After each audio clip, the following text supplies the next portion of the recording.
All right, so today we're going to talk about the beauty of the heart of Christ. And at my table, we started off with question one. So, why should children ought to love the Lord Jesus Christ above all things in the world? Do you think it's fair to tell children this as opposed to adults who have already lived full lives? And so, of course, this quote comes from Jonathan Edwards, right? Comes from his discourse, sermon to young children. And I like what Micah said. Micah said at our table that it's a good foundation. The reason why children ought to love the Lord Jesus Christ is that it is a very good foundation. That's going to be just your bread and butter, right?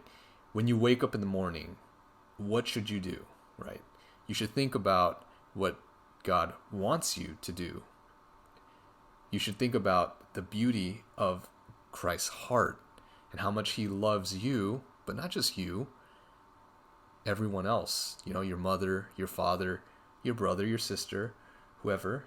And although adults have lived very full lives and children, in some sense, you might think, have not gone through the experiences of, suffering and of heartache, pain, anxiety, all of these things. Yet, when they do, I hope that they can see the love of Christ. And I hope that they can see that Christ suffered too. And his heart, even through all that suffering, was holiness. It was meekness. It was humility. And so, Micah's very right.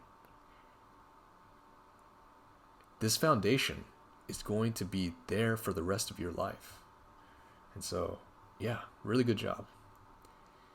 Question 2, is Jesus saying that you should hate your mother and father in Matthew 10:37? Why or why not? And, I think it's obvious. Jesus doesn't say that, right? He doesn't say that. He just says that if you love your mother or your father more than him, then you're not worthy of Jesus, right? And if you really think about it, if you really, really think about it, some people might use that argument that says, see, like, if you have to love him more than your family, then yeah, he's asking you to hate them. And no, that's not true. That's not true at all. Because that's not what it says. That'd be a straw man argument, essentially, right? What he's saying is that you should love Christ above all things. And what's not written there, but can be inferred, is if you do love Christ above all things, then you will do the holiest of things, because you know that you have to be holy.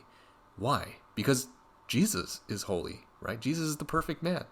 He's perfect in humility, perfect in meekness, perfect in holiness. And so if you love Jesus above all things, then you will automatically love your mother and your father for who they are, for their imperfections. You'll love yourself for your imperfections. You'll be so thankful and grateful that Jesus even can use you at all. I mean, it's a powerful thing, really. And so, no, he's not telling you to hate your mother and father. Love them. They gave birth to you, You wouldn't be here if not for them, right? But you have to have the right mindset. You have to have the right priorities. And once you prioritize loving Christ, then you'll love everything else. You'll still hate sin, as you should, right? Sin is not a good thing. But at the same time, you will be very gracious to other people who do sin against you, whether that be your family or other people that, sometimes you might not even know, right? All right, question 3. What do you think of people who are meek and humble? Do you think that they are weak or strong? What do you think takes more self-control? Being angry and assertive, or meek and humble? Read Matthew 11:28-30. So I think everyone here would agree that it is a lot harder to not get mad at people, right? It is so easy to just be like, oh, okay, that guy, he wronged me, he dissed me, he did this on me, he smacked the ball out of my hands and crossed me up, he made me look like a fool, in basketball or whatever. Or he made me look stupid in front of my friends, like that's those are really real things that happen all the time. I mean, it used to happen to me when I was in high school, right? But what do you automatically do? You're gonna defend yourself, right? You're gonna be like, you know what? Nah, like I'm gonna bring back the attention on that guy, and make him look stupid.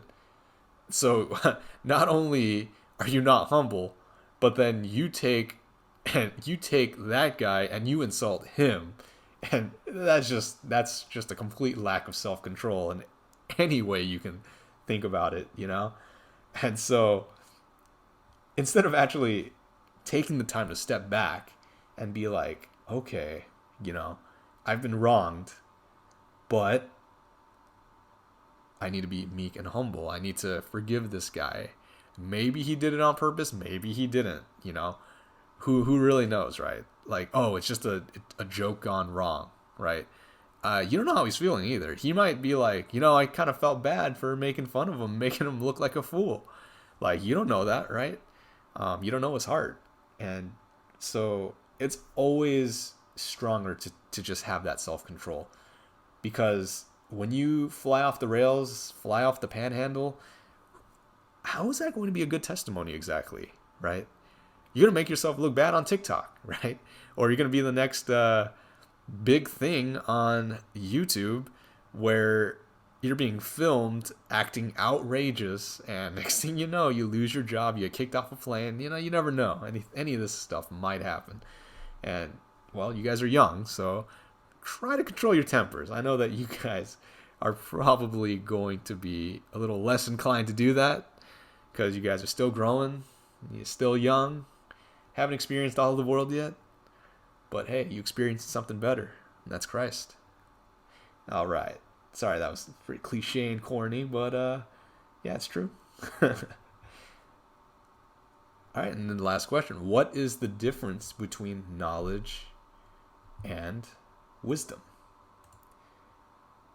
It's great to know sound doctrine, but do you live it?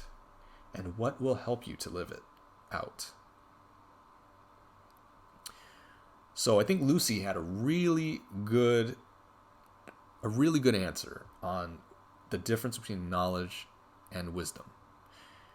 I believe she said that knowledge is having the know-how, and wisdom is having the attitude or the actions to combine with the know-how in order to live that out.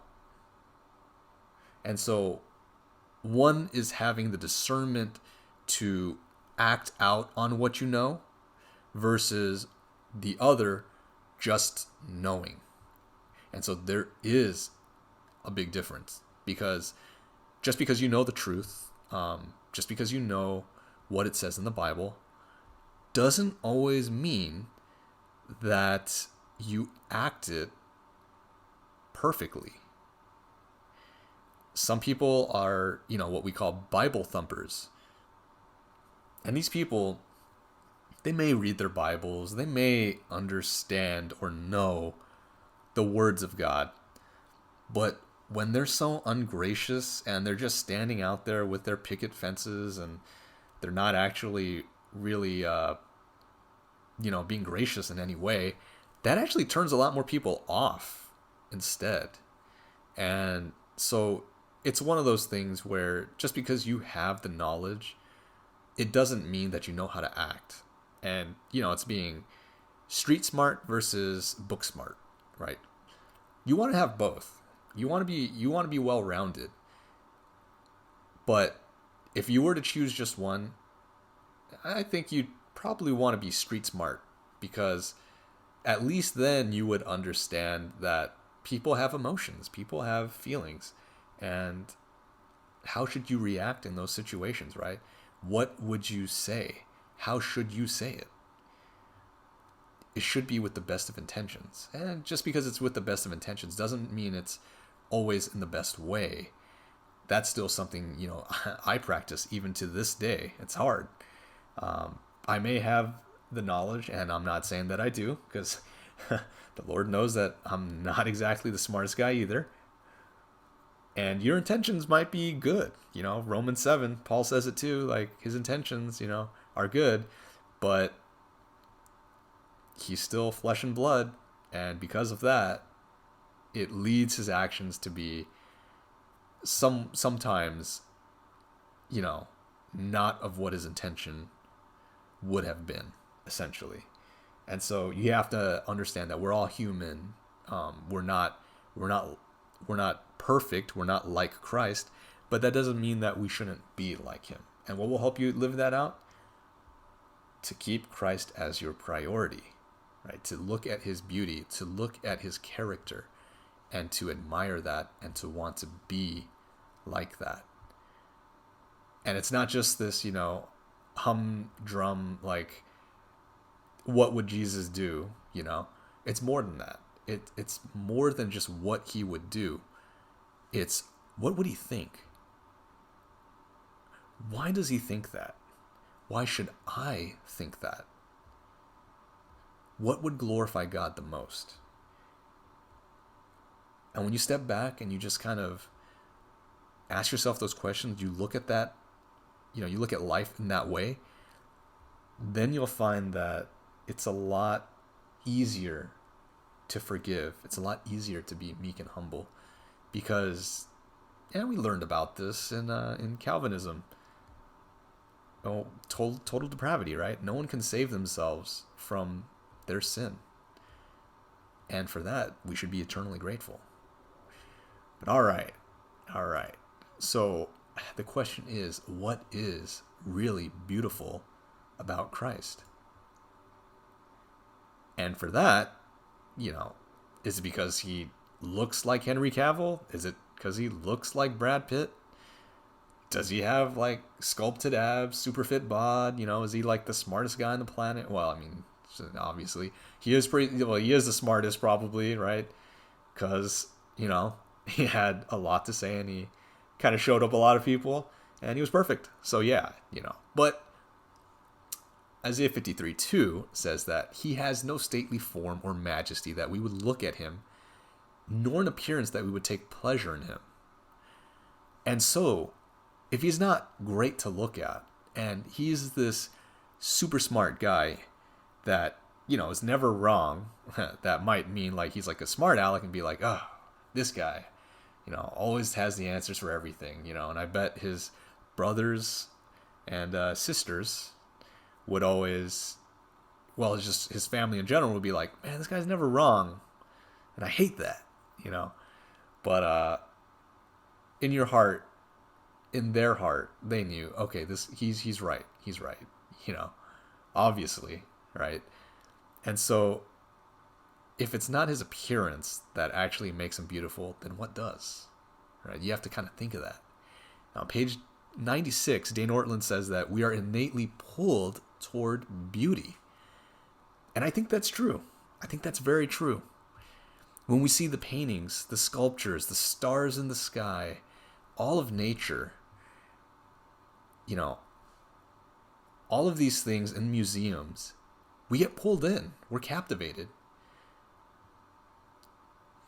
But when you look at something like a painting of Van Gogh's Starry Night or his Sunflowers, The Last Supper, even when you're just listening to music and it just resonates with you, you really can't help but to listen and to look and be drawn to it. A well-written book, a series that you watch, elements of surprise, emotion, intellect, all of these things are beautiful. you're just automatically pulled in and brought to like almost like another world, right? And what better story than the story of Jesus? They say it's the greatest story ever told. And I believe that's true because everyone is captivated by God or by the man who is both God and man, 100% each, laying down his life for the sins of all. You can't write a story like that. Most of the time in, ancient mythology, it's just a god coming down, kind of torturing humans or kind of just having fun. Zeus came down as a cow, this and that. And I don't have to talk about his escapades really. But Jesus is different than that. And I know that there's like Prometheus, who, I believe it's Prometheus, right? Who brings down fire, right? I could be wrong about that. I don't remember all of my Greek mythology like I used to. But all that to say is one god from Greek mythology brought down fire and then he got tortured, right? And so and then what did we learn about fire? It was used to like cause wars, and it was used to actually make grief among men, even though it was still a blessing, right? So there was like a tragic story to that, and even then he still got tortured by the other gods too, right, for doing something that he should have done. So really, Jesus really is the selfless one. He died for the sins of mankind without expecting, or died for the sins of his people, I should say, without expecting really anything, in return. Whereas the Jews were expecting this Christ to be someone that should be worshipped and then also lead them into battle or lead them against oppression. Yet, what was Christ, right? What was his attitude? So counterculture, so different to what the Jews during that time were expecting. And it's the same when we think about our relationship with Christ, really truly knowing Christ. Again, it's not because he's handsome and he looks amazing, but if you really truly understand him and you really want to know his beauty, you'll see the word as beautiful because he's a delight. And you're just drawn to him more and more. Just like all of the beautiful things in museums, nature, the stars in the sky. I can go on and on about that. And so what Jonathan Edwards thought that why Jesus was lovely, was that it was because of his attitude. He was the meekest. He was the holiest. He was the most humble person in the world. And this doesn't make Jesus weak by any means. On the contrary, I think we already explained that it's harder to be disciplined and righteous than it is to be unrighteous and selfish.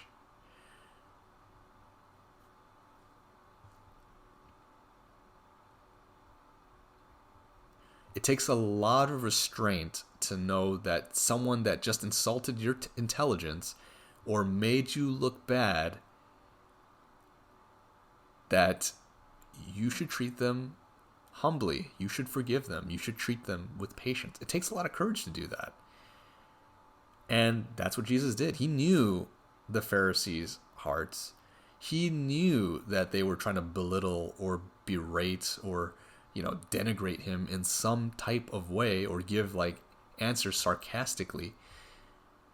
And yet the answers that he gave were still gracious. There was one instance where he flipped the tables, right? And that was because they were making a mockery of what the Father's house of worship was supposed to be like, right? They were being thieves in that sense. And so, did he have righteous anger during that time? Yes, most definitely. Yet, he is still slow to anger, because look at how many times the Pharisees tried to make him look bad over and over and over again. Right? And look at how many times he healed people and got nothing in return. He came to serve, not to be served. And that's true humility. That's truly beautiful, his attitude. Honestly, sometimes we're like the Pharisees, though, right? We may not outwardly try to deny Jesus or try to confound him with questions in any type of way, or twist his words even, or twist what we should believe about God. But, it is what Dane Ortland says, that we need to see Jesus solely through the lens of truth. My mistake.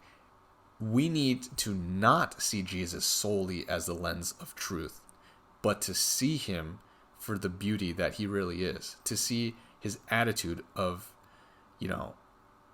of humility, of meekness, of holiness.